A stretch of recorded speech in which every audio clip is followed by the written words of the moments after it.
Desde que empezó la crisis entre Rusia y Ucrania, el cobre ha sido una de las tantas materias primas que ha subido mucho su precio. En apenas 6 días se elevó 25 centavos, más o menos 5%, para llegar a los actuales $4.74 por libra, lo que hizo bastante caer el dólar acá en Chile. Mientras tanto, el petróleo se mantiene muy alto y las bolsas persisten con su enorme volatilidad. De dulce y a gras, el cobre está con racha alcista, acercándose incluso a sus máximos históricos, pero la razón deja un sabor amargo. El metal rojo cerró la jornada con un valor de $4,74 la libra debido a los efectos que genera la guerra entre Rusia y Ucrania. Y siempre es complejo decir que son buenas noticias el alza del cobre debido a las razones que se están produciendo, pero otra razón tiene que ver con que en momentos de incertidumbre como el actual, los inversionistas financieros buscan refugio en activos consistentes, sólidos, reales.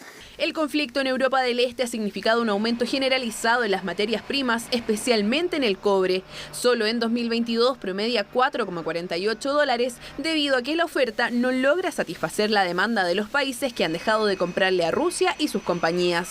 Las compañías que producen cobre van a tener serias dificultades para financiar sus operaciones porque los bancos no están operando con Rusia. Y los bancos rusos están en serios problemas. A eso hay que sumar el componente inflacionario que pesa en todo el mundo. Esto ha llevado no solo a que el cobre se eleve, también otras materias primas a modo de refugio para los inversionistas.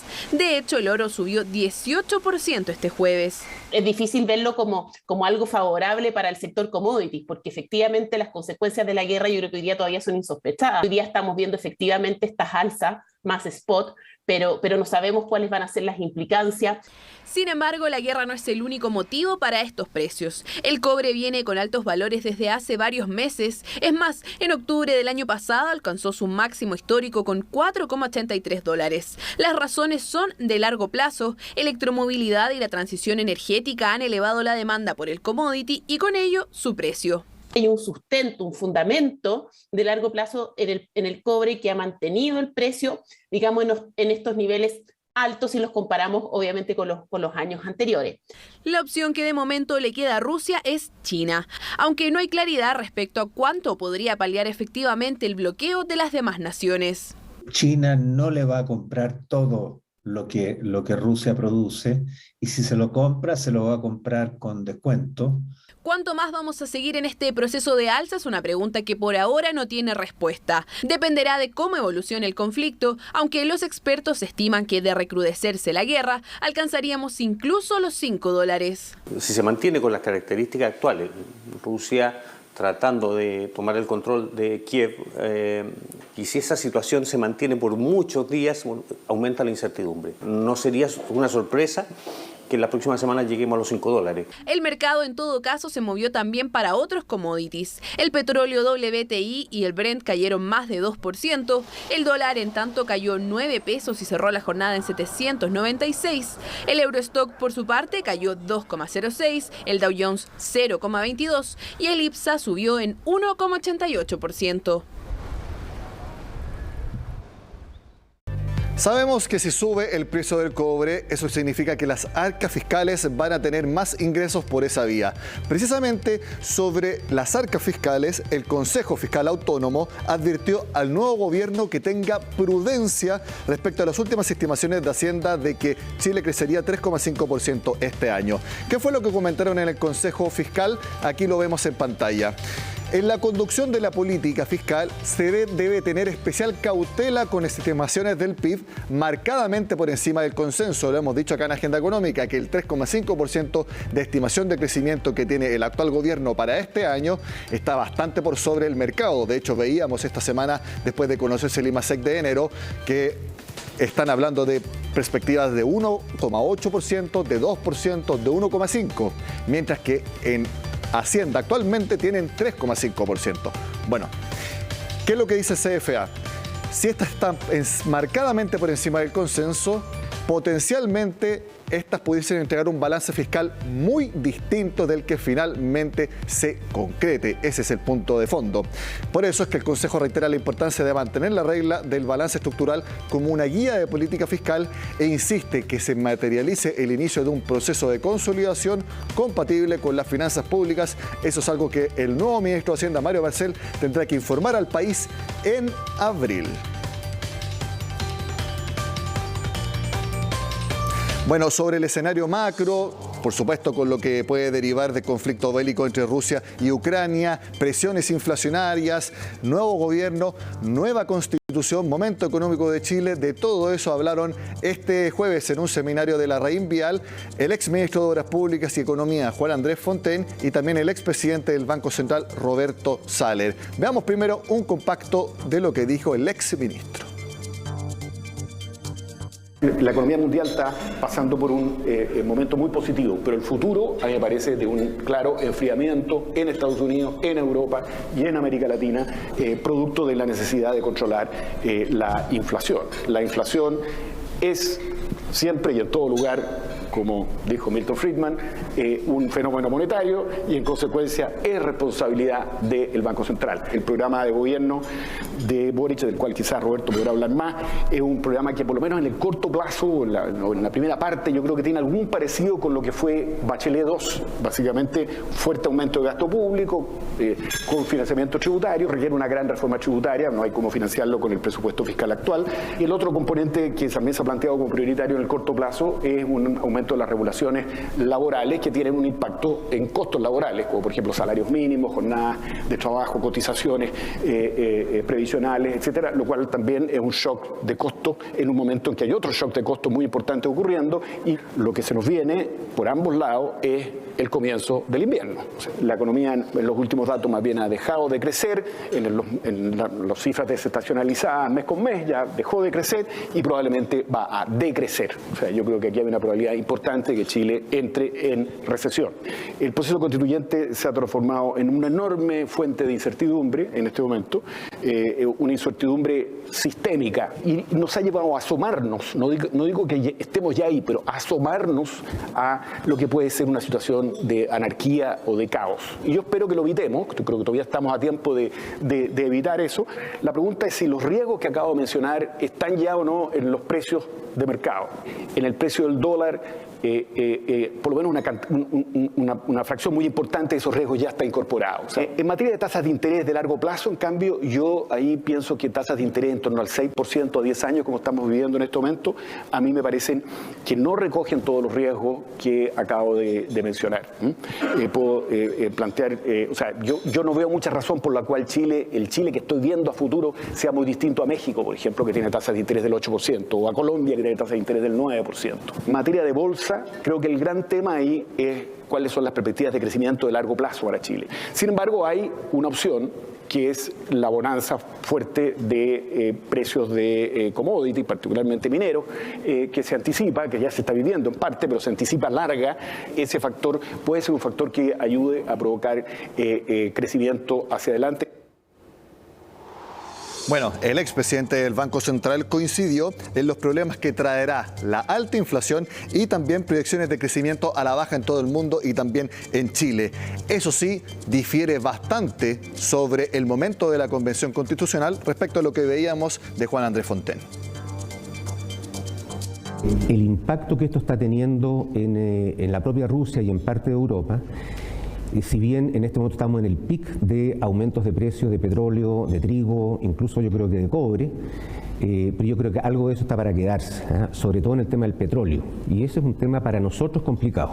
Entonces yo creo que el tema inflacionario, por lo menos este año, va a ser extraordinariamente complicado, no solo en Chile, que ya es complicado, sino que en todo el mundo, y creo que puede ser más largo y más complejo, y eso lo que significa, en mi opinión en concreto, es que la proyección del crecimiento económico mundial yo creo que va a ser claramente de más a menos. Yo diría que se ve en riesgo, o se ve por lo menos con un impacto que puede ser negativo para Chile. Yo veo un año particularmente complicado en el manejo tanto como para el gobierno como para el Banco Central, Porque tenemos por un lado el tema de inflación, que ya venía alto en Chile, no muy distinto a como venía en otras partes del mundo. ¿Qué tenemos a favor?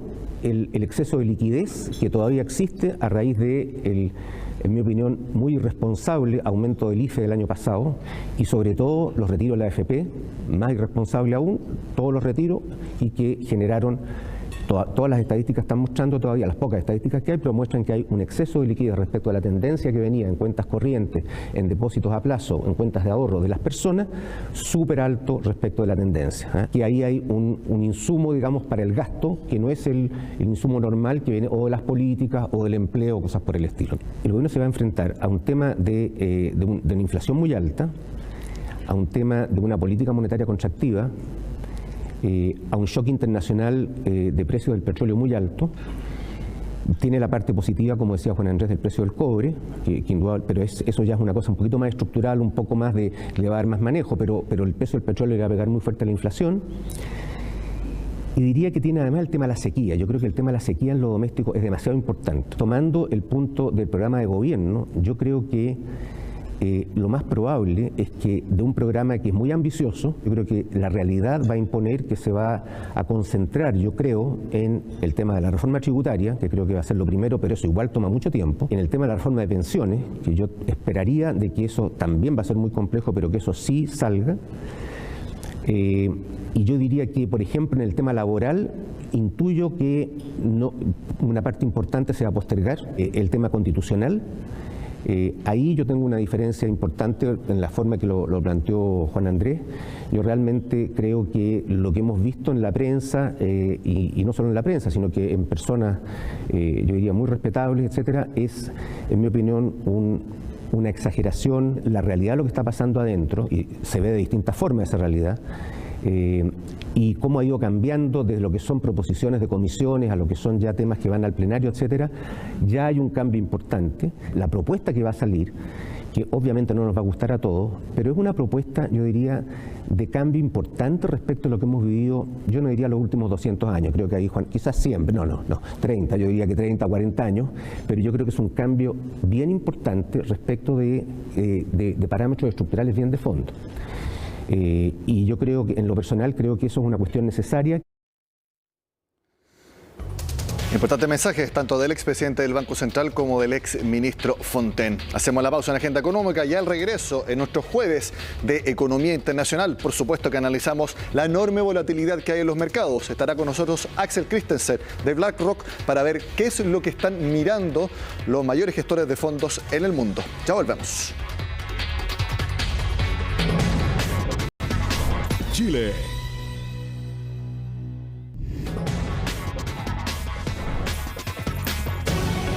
La enorme volatilidad que hay en prácticamente todos los índices financieros mundiales es una razón más que suficiente para conversar con Axel Christensen, director de estrategia de inversiones para Latinoamérica e Iberia de BlackRock. Contacto desde Miami. Axel, gracias por estar en Agenda Económica. Gracias a usted, Nicolás, por la invitación. Axel, ¿qué es lo que están mirando en BlackRock respecto a lo que partió con Rusia y Ucrania hace una semana? ¿Qué mensaje se les puede dar a los inversionistas de todos los tamaños sobre qué decisiones siquiera poder tomar en este escenario? Déjame intentar responder la pregunta, Nicolás, en función de lo que estamos mirando, pero también quizás buscar patrones históricos que nos conecten cómo conversan mercados en situaciones bélicas como las que estamos viendo actualmente. Ahora, respecto a qué nos estamos enfocando en este momento, son los canales de transmisión de cómo este conflicto puede tener repercusiones más amplias a nivel económico, más allá de la región específica, sino que a regiones más amplias y por qué no, digamos, a la economía global. Y estos canales son básicamente tres. El primero de ellos es el canal de inflación. Este conflicto ha tenido unas repercusiones muy fuertes, dado que son dos países que son muy significativos en el suministro tanto de hidrocarburos como petróleo, gas natural, como también de alimentos, y ciertamente el impacto que hay respecto al suministro de este tipo de materias primas tiene un efecto que se amplifica a través de la inflación. Ya veníamos de una situación previa al conflicto con inflaciones ya por encima de lo que estábamos habituados a ver previo a la pandemia. Entonces esto viene a agravar un poco la situación, a poner un panorama más complejo. Axel. El segundo canal de transmisión que nos preocupa, Nicolás, es la actividad económica, muy ligado a lo anterior. La inflación muchas veces, cuando es muy alta, impacta en la capacidad de las personas de consumir. Y por último, estamos también siguiendo muy de cerca qué puede ser la respuesta de política económica. Y eso, entre otras cosas, va a explicar por qué hemos estado viendo tanta volatilidad en los mercados recientemente. Sí, porque tu respuesta precisamente me lleva a la siguiente pregunta que incluso tenía preparada, porque vemos, como tú dices, más presión inflacionaria de la que ya había. Tenemos incluso una posibilidad de, lo decía Juan Andrés Fontaine en un seminario de la Larraín Vial que veíamos antes en el programa, de que ya llega el invierno, y lo dice en términos retóricos de que la economía va a entrar en un enfriamiento bastante importante, en Chile sobre todo, que eso ya se sabía, pero quizás ahora aún más. Y ante eso, ¿qué es lo que harán los bancos centrales? Porque se sabía que la Reserva Federal en Chile, en otras partes del mundo, el Banco Central Europeo, iban a empezar a subir las tasas de interés por la alta inflación. Uno dice, si hay más presión inflacionaria aún, lo van a hacer con mayor razón todavía. Pero si eso deriva en un estancamiento de una economía mundial que de por sí, si las tasas subiendo, podía enfriarse por lo que está pasando, hay una enorme disyuntiva que van a tener los banqueros centrales respecto a qué hacer con las tasas de interés. Efectivamente, y esa disyuntiva frente a mayor inflación, pero también el riesgo de que la actividad económica se deteriore muy rápidamente, es la que van a tener que resolver los bancos centrales.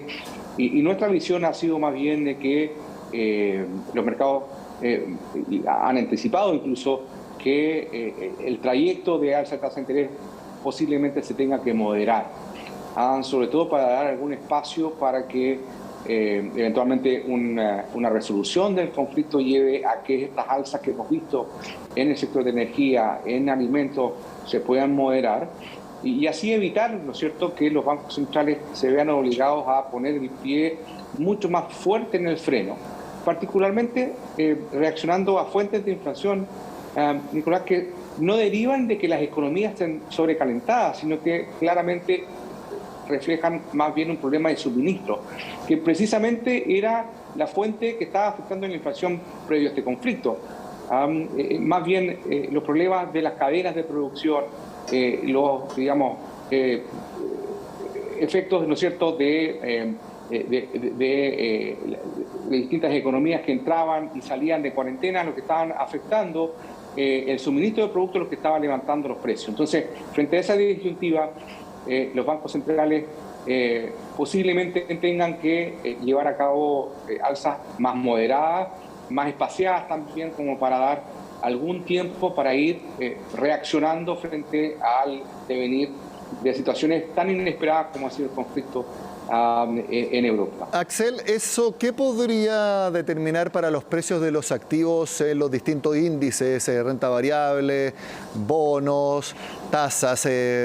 ¿Eso haría que las pérdidas, o caídas, mejor dicho, que hemos visto durante los últimos días, pueden moderarse si es que los bancos centrales empiezan a dar señales de que las tasas de interés van a subir, pero menos de lo que se había anticipado?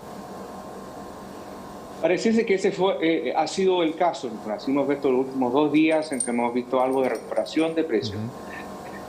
Al mismo tiempo, en la medida que las tasas de interés suban, pero en montos más reducidos, pero que nos mantengamos por algún tiempo con inflaciones relativamente más altas, esa combinación hace más desfavorable la inversión en general en la renta fija, donde el efecto inflacionario es más marcado, y de alguna manera motiva e impulsa a los inversionistas a buscar rendimientos más altos, pero para ello tomar un poco más de riesgo entendido de un poco más de volatilidad, como es el caso de la inversión en mercados bursátiles o en la parte, digamos, de mayor rendimiento, pero también de mayor riesgo en la renta fija, como puede ser la deuda de países emergentes.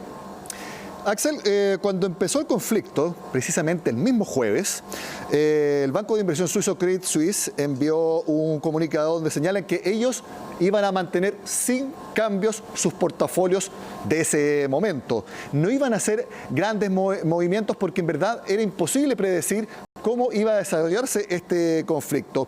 ¿Ustedes en BlackRock concuerdan con esa visión? Y si es que concuerdan, ¿la mantienen hasta una semana después de que empezó la disputa? Nicolás, no solamente hemos mantenido la posición que traíamos previo al inicio del conflicto, sino que también hemos identificado oportunidades que la corrección de precios nos ha presentado. De hecho, recientemente hemos visto una oportunidad para subir la exposición hacia renta variable, con un foco más marcado hacia países desarrollados. Al mismo tiempo, ya desde comienzo de año veíamos algunas oportunidades en la renta fija de países emergentes que precisamente en un entorno de mayores precios de materias primas se pueden ver beneficiados. Ahora, dicho eso, y lo mencionaba al comienzo de nuestra entrevista, si uno pone una mirada a cuál ha sido la reacción de los mercados frente a conflictos bélicos. Tuve la oportunidad de ver un análisis desde la Segunda Guerra Mundial, desde el ataque de Pearl Harbor hasta ahora. En su gran mayoría, pasado ni siquiera tanto tiempo, digamos, a 12 meses de iniciar un conflicto bélico, en su gran mayoría las bolsas, por ejemplo, en este caso el S&P 500, que fue el índice analizado, muestran una recuperación.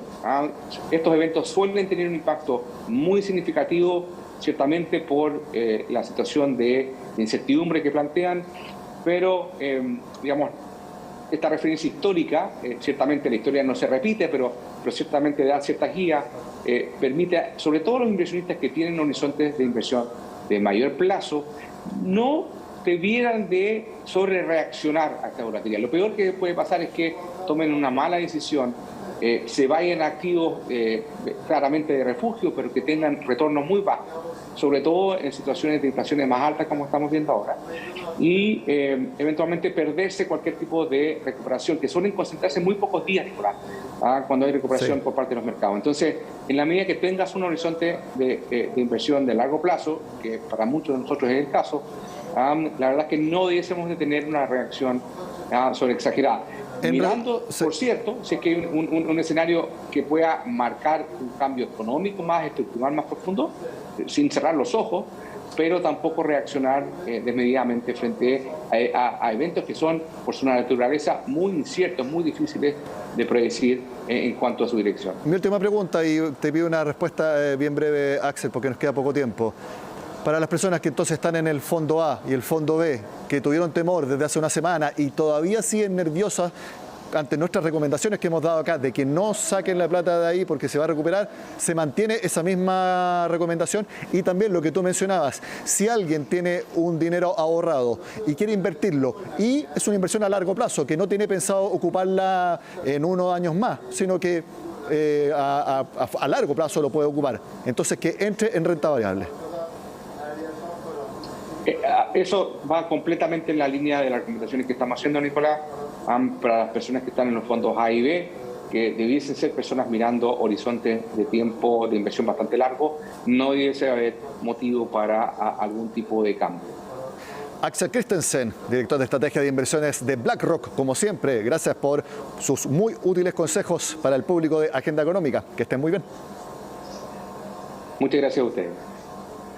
Bueno, este mensaje que dio Axel debiera dar algo de tranquilidad a todas las personas, porque entendemos que con todo lo que está pasando, siempre cuando uno da una recomendación y la volatilidad sigue, las personas preguntan, ¿seguirá la recomendación? ¿Habrá cambiado? Bueno, por lo menos ahora lo que le hemos dicho acá en Agenda Económica y en CNN Chile se mantiene. No tomar decisiones acaloradas por lo que está pasando. Mantenerse si están en fondos A y B de las AFP. No sacar la plata hacia fondos más conservadores. De esta manera terminamos la agenda de este jueves, como vimos, dedicada a finanzas personales. Sigan con nosotros acá en CNN Chile.